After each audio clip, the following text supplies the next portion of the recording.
In a sign of the times, the Honda CR-V now only comes with a self-charging hybrid engine. That change of focus was announced for the 2021 model year, along with a light update inside and out for this 5th generation model. Otherwise though, the essential character of this RW1 series design hasn't changed, nor has its primary rival, the Toyota RAV4. The CR-V though still has a very individual appeal, and Honda hopes that as a result, you'll find this a hard car not to like. Most CR-V folk aren't quite ready for a full EV in a car of this class, but they'll feel like they've got themselves one when they start off in this hybrid variant, the only one now available in the range. It's really very EV-like away from rest, quiet, quite quick and seamless in its initial acceleration. The engine cuts in quite quickly, but even when it does, it's pretty unobtrusive. The reasons for all this lie in the innovative engineering on offer here. An e-HEV powertrain with 2 electric motors, one for propulsion and another for generating electricity that gets stored in a lithium-ion battery under the boot floor. The main drive motor develops 184 PS, mated to a 2-litre i-VTEC petrol engine that adds a further 145 PS. The combination propels the car via a single-speed auto gearbox with a proper fixed gear system, and the whole confection delivers an almost diesel-like level of pulling power, 315 newton meters, enough to get you to 62 miles an hour in 8.6 seconds, or 8.9 seconds if you choose the alternative all-wheel drive version we're trying here.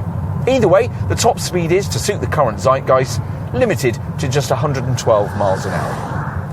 Depending on road conditions and the way you want to drive, the powertrain switches between 3 modes: hybrid, EV and engine. Only in the least efficient engine drive mode, accessed via this dashboard sport button, is the petrol motor connected directly to the wheels. For far more of the time though, you'll be using electric assistance to a lesser or greater extent. In hybrid drive, which is what you'll be in most of the time with this Honda, the engine's there to supply power to the smaller generator motor, which in turn provides it to the propulsion motor.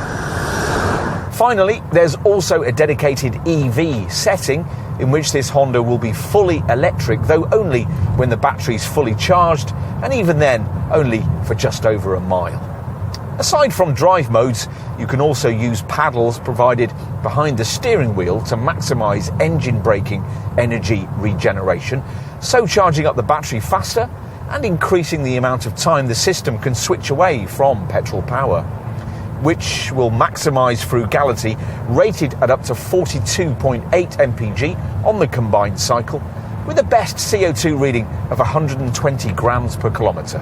This apparently is the world's favourite SUV, so a lot of people are going to have an opinion on how this 5th generation version looks. Most should be satisfied. There's plenty of chrome to please the transatlantic crowd, while wide arches and large wheels pushed closer to the car's extremities help in delivering the required level of curbside presence.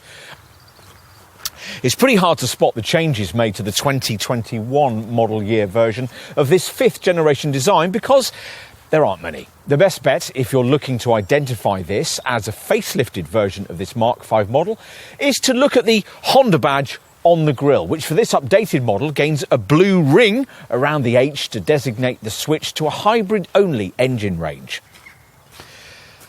When it's time to take a seat behind the wheel, you'll note the way that this car offers its driver's seat at a very convenient hip point as you climb in.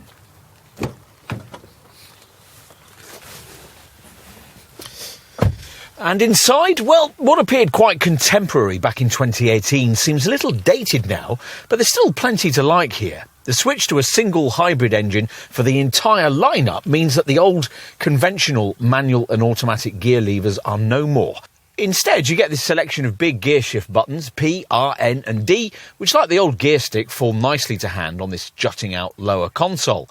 This 7-inch Honda Connect centre screen feels pretty small by current class standards though, and the part analogue, part digital instrument display isn't particularly cutting edge either, though it does impart quite a lot of information once you get used to accessing it all. As usual with a Honda, the cabin ergonomics are brilliant. Everything's just where you want it to be, and there's lots of storage space too. Principally, this huge box between the seats, which is big enough to swallow, say, a laptop or a handbag. Families will really like the way that the overhead sunglasses compartment incorporates a convex rear child view mirror so that you can keep an eye on what the kids are getting up to at the back. Little touches like that might really sell you this car. OK, let's take a look in the back seat. Now, this 5th generation model took quite a big step forward from its pre-2018 era predecessor with regards to rear seat space, thanks to a useful 40mm increase in wheelbase length. And this wide opening door makes it easy for parents to reach inside and strap up child seats too. Sure enough, once seated, you'll find that it really is very spacious back here indeed by class standards. If you're struggling to justify the premium required for a CR-V over what you'd pay for a slightly cheaper SUV that's Qashqai or Attiga sized, here's where you'll do it. Instead of the relatively cramped conditions offered by models like that, there's room to stretch out a bit here, courtesy of a 50mm increase in legroom created by that wheelbase length increase, and aided further by slim seat backs and the way you can easily slide your shoes under the chair in front. And the cargo area, once everything's opened up, you'll find 497 litres of capacity on offer. Once you've flattened everything, a 1,694 litre space is freed up if you load to the ceiling. 62 litres less than the old, conventionally engined version of this model, but about the same as you'd get from a competing Toyota RAV4. In summary, we can see why so many global customers will still accept nothing less than Honda's interpretation of what a mid-sized family SUV of this kind should be. Ultimately, it remains distinctively different, CR-V, which ultimately might very well be all you need.